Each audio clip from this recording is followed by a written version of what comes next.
السلام علیکم ورحمۃ اللہ وبرکاتہ۔ اعوذ باللہ من الشیطان الرجیم، بسم اللہ الرحمن الرحیم۔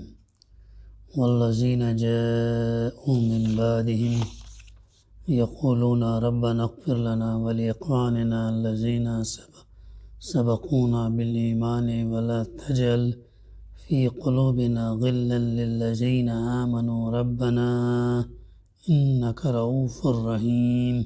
صدق اللہ العلی العظیم۔ رب اشرح لی صدری ویسر لی امری واحلل عقدۃ من لسانی یفقہوا قولی رب زدنی علما۔ اور وہ ان لوگوں کے لیے بھی ہے جو ان اگلوں کے بعد آئے ہیں، جو کہتے ہیں کہ اے ہمارے رب، ہمیں اور ہمارے ان سب بھائیوں کو بخش دے جو ہم سے پہلے ایمان لائے ہیں، اور ہمارے دلوں میں اہل ایمان کے لیے کوئی بغض نہ رکھ۔ اے ہمارے رب، تو بڑا مہربان اور رحیم ہے۔ سورۃ الحشر کی آیت نمبر 10 کی تلاوت اور اس کی ترجمانی ابھی ہم نے سماعت کی۔ گزشتہ سے اس آیت کی تفسیر کا سلسلہ الحمدللہ جاری ہے۔ اس آیت کے اندر وہ احکام ہمارے سامنے تفصیل کے ساتھ آئے ہیں کہ جس میں فے کے مال میں اللہ اور رسول اور اقربا، رسول اور یتیم اور مسکین اور ابن السبیل اور مہاجرین اور انصار اور قیامت تک آنے والے مسلمان نسلوں کے حقوق ہیں، ان کے رائٹس بیان کیے گئے ہیں۔ اس کی تفسیر ہمارے سامنے آ چکی ہے، اور پھر ہمارے سامنے وہ بھی تبصرہ آیا ہے جس میں حضرت عمر فاروق رضی اللہ نے جو ہے ایک نشست بلائی شورا کی، اور وہ 2-3 دن تک چلتی رہی، جس میں جیت صحابہ جن کے اندر اشکال تھے، جن کی رائے ذرا مختلف تھی، ان میں حضرت عثمان، حضرت علی، حضرت طلحہ، حضرت عبداللہ بن عمرو وغیرہ، تو انہوں نے حضرت عمر رضی اللہ کی رائے سے پھر جس آیت کے ضمن سے جو دلیل پیش کی، اس کے بعد جو ہے پھر وہ اتفاق کیا۔ تو یہ سلسلہ ڈسکشن کا 3 دن تک چلا۔ پھر حضرت عمر رضی اللہ کے زمانے میں عتبہ بن فرقد نے فرات کے کنارے ایک زمین خریدی۔ حضرت عمر رضی اللہ نے ان سے پوچھا، تم نے یہ زمین کس سے خریدی ہے؟ تو انہوں نے کہا اس کے مالکوں سے۔ تو حضرت عمر رضی اللہ نے فرمایا، اس کے مالک تو یہ لوگ ہیں۔ یعنی عمر رضی اللہ کی رائے یہ تھی کہ ان زمینوں کے اصل مالک تو مسلمان ہیں۔ اس فیصلے کی روح سے ممالک مفتوح کے جو اموال مسلمانوں کے اجتماعی ملکیت قرار دیے گئے وہ یہ تھے، وہ زمینیں اور وہ علاقے جو کسی صلح کے نتیجے میں اسلامی حکومت کے قبضے میں آئے۔ دوسرا، وہ فدیہ یا خراج یا جزیہ جو کسی علاقے کے لوگوں نے جنگ کے بغیر مسلمانوں سے امان حاصل کرنے کے لیے ادا کرنا قبول کیا ہو۔ تیسرا، وہ اراضی اور جائیدادیں جن کے مالک انہیں چھوڑ کر بھاگ گئے۔ چوتھا، وہ جائیدادیں جن کے مالک مارے گئے اور کوئی مالک باقی نہ رہا۔ پانچواں، وہ جو پہلے سے کسی کے قبضے میں نہ تھیں۔ چھٹا، وہ جو پہلے سے لوگوں کے قبضے میں تھیں مگر ان کے سابق مالکوں کو برقرار رکھ کر ان پر جزیہ اور خراج عائد کر دیا گیا۔ ساتواں، سابق حکمران خاندانوں کی جاگیریں۔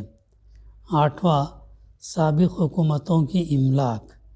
اب یہ وہ املاک، یہ وہ جائیداد، یہ وہ زمینیں، یہ وہ جو فتوحات سے جو یا فے کی شکل میں جو آئے ہیں، عمر رضی اللہ تعالیٰ نے اس کی باضابطہ بہترین تنظیم کی اور بتایا کہ کون سے جو ہے مسلمانوں کے ہیں، کون سے بیت المال میں جائیں گے، کون سے اسلامی حکومت کے قبضے میں آئیں گے، وہ تمام جو ہے یہاں پر بتایا گیا۔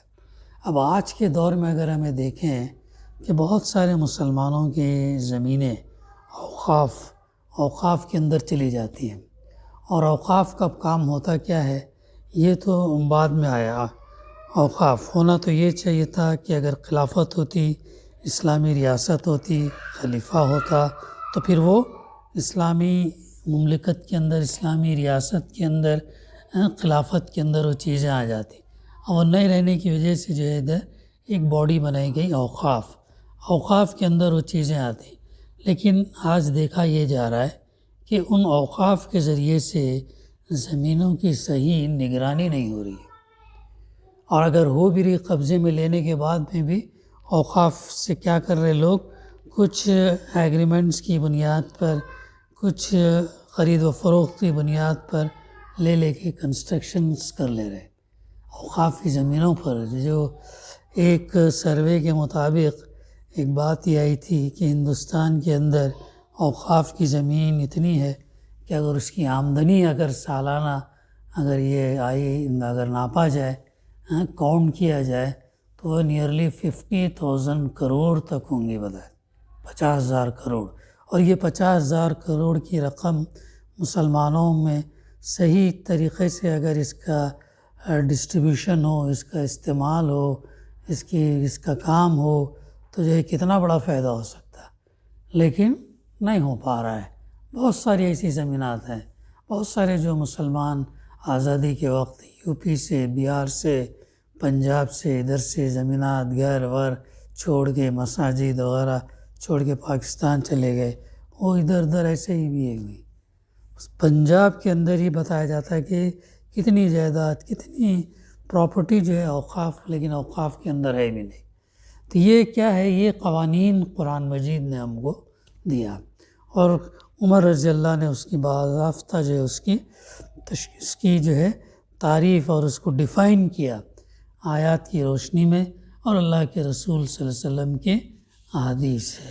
تو یہ پہلے فقرے کی تفسیر تھی، اور بھی پھر اس کے بعد اس کے اندر وہ تمام چیزیں ہیں جو فقہ کے نزدیک جو ہے، فقہ معاملی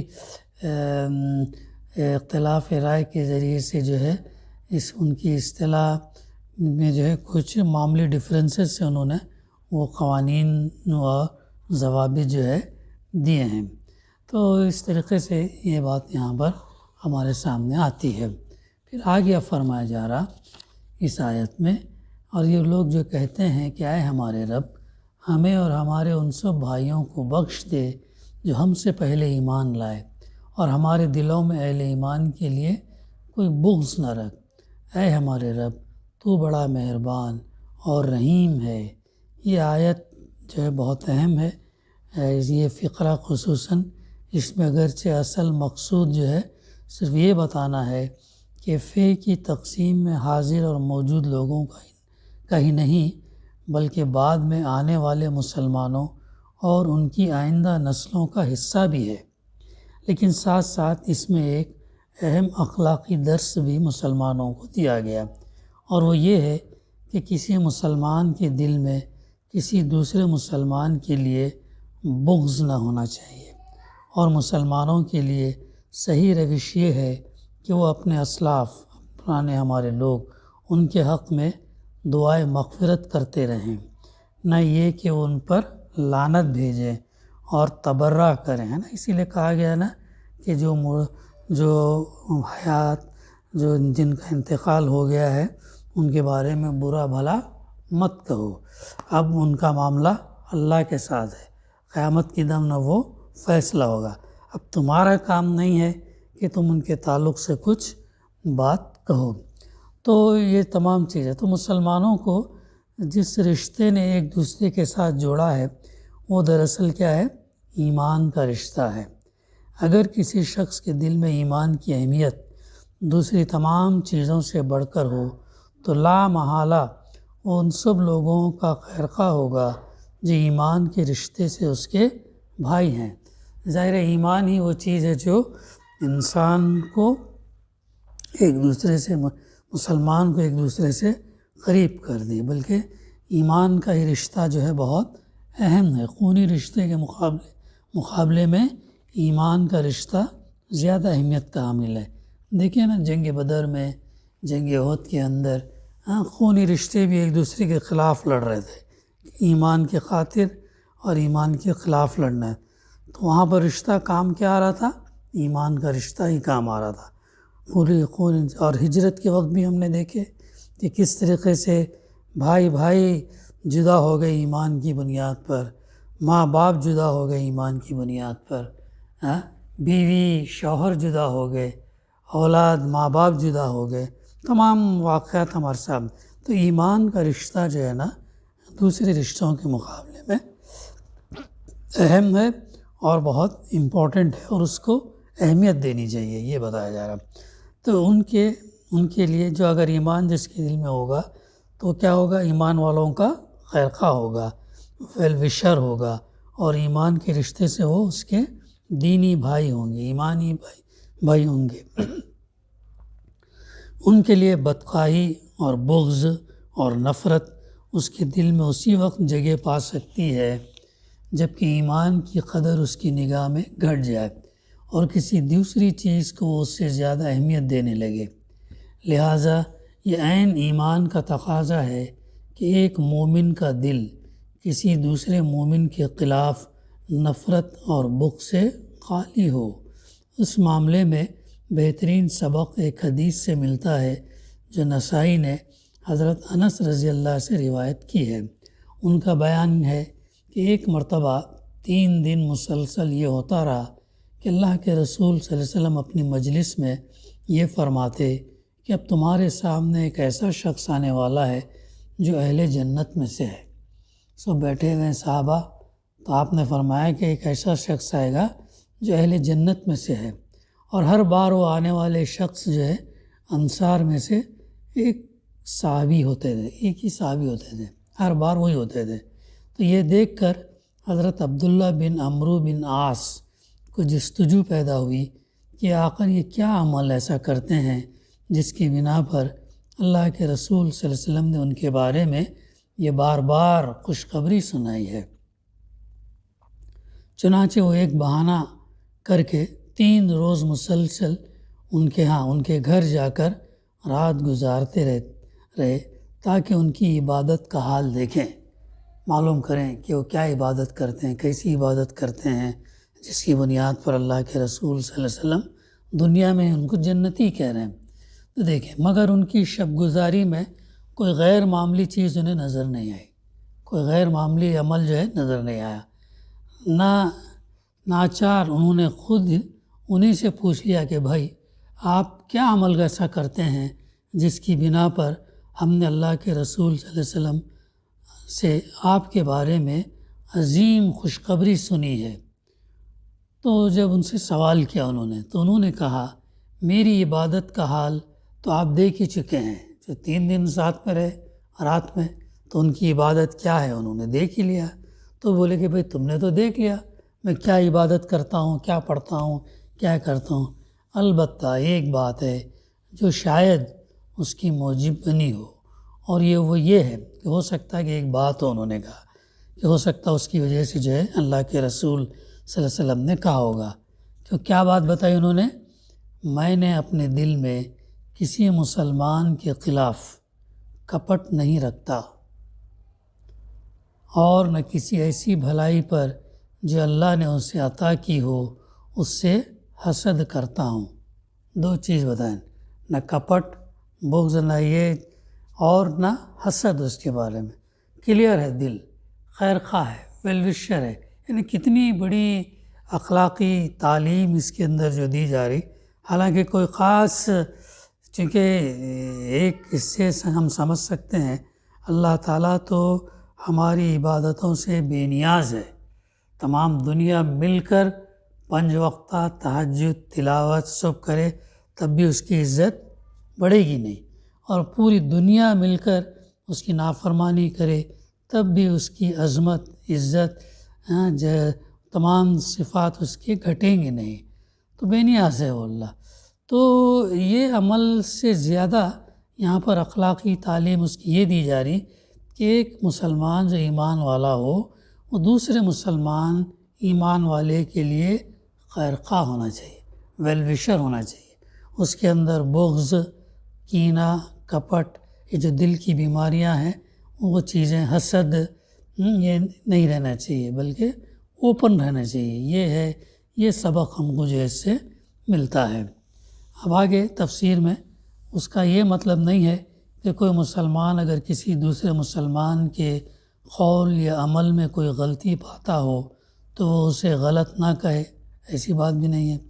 ایمان کا تقاضا یہ ہرگز نہیں ہے کہ مومن غلطی بھی کرے تو اس کو صحیح کہا جائے یا اس کی غلط بات کو غلط نہ کہا جائے، لیکن کسی چیز کو دلیل کے ساتھ غلط ثابت کہنا اور شائستگی کے ساتھ اسے بیان کر دینا اور چیز ہے، اور بغض، نفرت، مذمت، بدگوئی، سب و شتم بالکل ہی ایک دوسری چیز ہے۔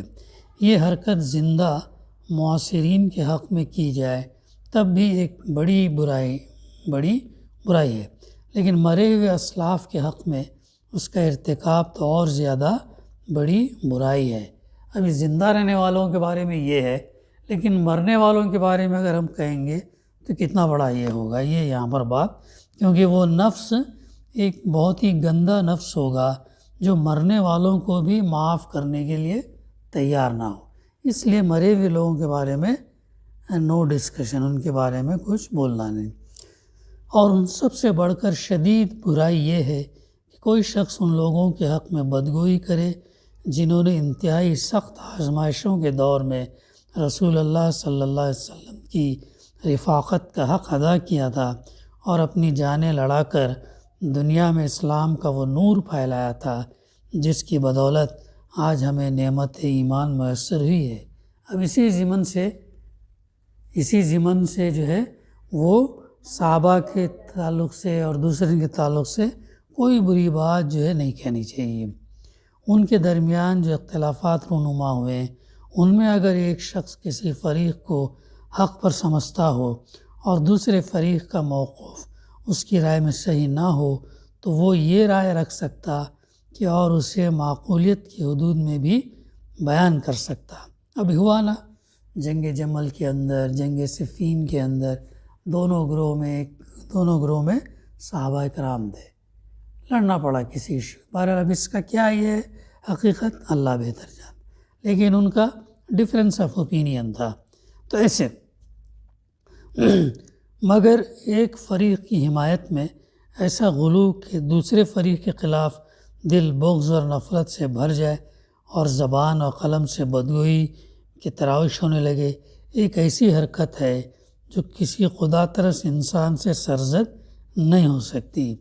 قرآن مجید کی صریح تعلیم کے خلاف یہ حرکت جو لوگ کرتے ہیں وہ بالعموم اپنے اس فعل کے لیے یہ عذر بیان کرتے ہیں کہ قرآن مجید مومنین کے خلاف بغض رکھنے سے منع کرتا ہے، اور ہم جن کے خلاف بغض رکھتے ہیں وہ مومن نہیں بلکہ منافق تھے، ایسی رائے رکھتے ہیں۔ لیکن یہ الزام اس گناہ سے بھی بدتر ہے جس کی صفائی میں یہ بطور عذر پیش کیا جاتا ہے۔